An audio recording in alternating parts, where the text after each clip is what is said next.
দর্শক, রাত পেরিয়ে সকাল হয়েছে। বেগম খালেদা জিয়ার কবরকে ঘিরে দোয়া প্রার্থনা করছেন সাধারণ মানুষ। আজও হাজার হাজার মানুষের সমাগম জিয়া উদ্যানে। সেখানে আছেন এই মুহূর্তে সহকর্মী মোহাইমিনুল খান অপু। আমরা যুক্ত হচ্ছি সেখানে সরাসরি।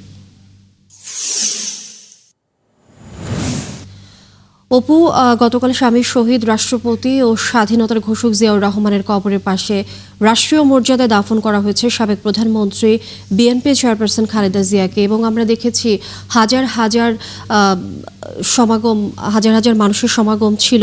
একটু জানতে চাই, আজও তো হাজার হাজার মানুষের সমাগম আমরা দেখতে পাচ্ছি জিয়া উদ্যানে। একটু জানতে চাই যে কেমন দেখছেন সেখানকার পরিবেশ এই মুহূর্তে।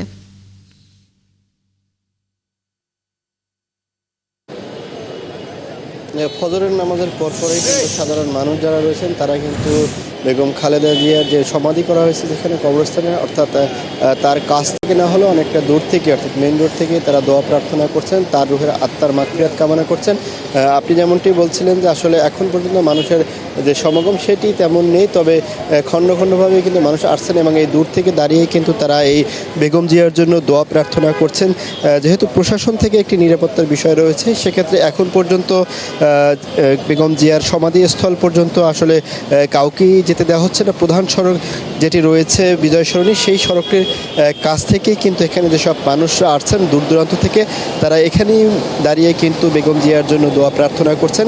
পাশাপাশি তারা যেটি বলছেন যে বেগম জিয়া যে রাজনৈতিক যে তার আদর্শ, সেই আদর্শকে তারা ধারণ করবেন এবং পরবর্তীতে রাষ্ট্র ক্ষমতায় যারাই আসবে তারা যেন সেই তার আদর্শ ধারণ করে কোনো বিদেশি আগ্রাসনের থেকে যেন তারা বের হয়ে এসে একটি স্বাধীন বাংলাদেশে তারা যেন ন্যায় বিচার থেকে শুরু করে সুষ্ঠু ভোট সব কিছু করতে পারে, সেই বিষয়গুলো তারা কিন্তু বলছেন। এখানে বিএনপির আমরা সিনিয়র নেতৃবৃন্দকেও সকালবেলা দেখতে পেয়েছি, তারাও যেটি বলছেন আসলে তারা যেটি বলছেন যে আসলে কবর জিয়ারতের ক্ষেত্রে দোয়া প্রার্থনার ক্ষেত্রে কাছ থেকেই করতে হবে, সেটি নয় দূর থেকেও কিন্তু তারা বলেন। এখানে যারা ইসলামিক স্কলার আছেন তারাও সেটি বলছেন। তবে আমরা দুই একজনের সাথে কথা বলবো যে আপনারা এখন পর্যন্ত এখানে দাঁড়িয়ে আমরা দেখতে পেয়েছি দোয়া প্রার্থনা করছেন, আপনাদের ভিতরে কি আক্ষেপ রয়েছে যদি কাছ থেকে দোয়া প্রার্থনা করতে পারতেন সেটি আরেকটু ভালো হতো কিনা? জি আলহামদুলিল্লাহ, আমরা দূর থেকে দোয়া করেছি এবং কাছ থেকে যদি দোয়া করতে পারতাম আলহামদুলিল্লাহ আমাদের মনের আক্ষেপটা পূরণ হইতো, কিন্তু দূর থেকেও দোয়া করা যায়। আপনি কোথা থেকে আসছেন, কখন আসছেন?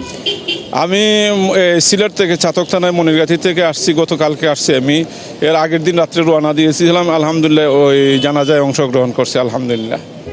যেমনি বলছিলেন যে আসলে তারা জানাজায় অংশগ্রহণ করার পরও আজকে সকালে ফজরের নামাজের পরে তারা এসেছেন, তাদের মনের যে একটা প্রশান্তি যে বেগম জিয়ার কবরের অনেকটা দূর থেকে হলেও তারা দোয়া প্রার্থনা করছেন, তার জন্য এমনটাই কিন্তু তারা বলছেন। এবং আজকে যারা জানাজায়, গতকাল যারা জানাজায় অংশগ্রহণ নিতে পারেন তারাও কিন্তু আজকে আসছেন এখানে। ধন্যবাদ আপনাকে যুক্ত হবার জন্য। দর্শক, আজও শ্রদ্ধা জানাতে জিয়া উদ্যানে মানুষের সমাগম আমরা দেখছিলাম, এবং এ বিষয়ে জানাচ্ছিলেন সহকর্মী মোহাইমিনুল খান অপু। দর্শক, চলছে সংবাদ সংযোগ। সরাসরি সংবাদ অনুষ্ঠান দেখতে চোখ রাখুন একাত্তরের ফেসবুক পেজে এবং সাবস্ক্রাইব করুন একাত্তরের ইউটিউব চ্যানেল। থাকুন একাত্তরের সাথে।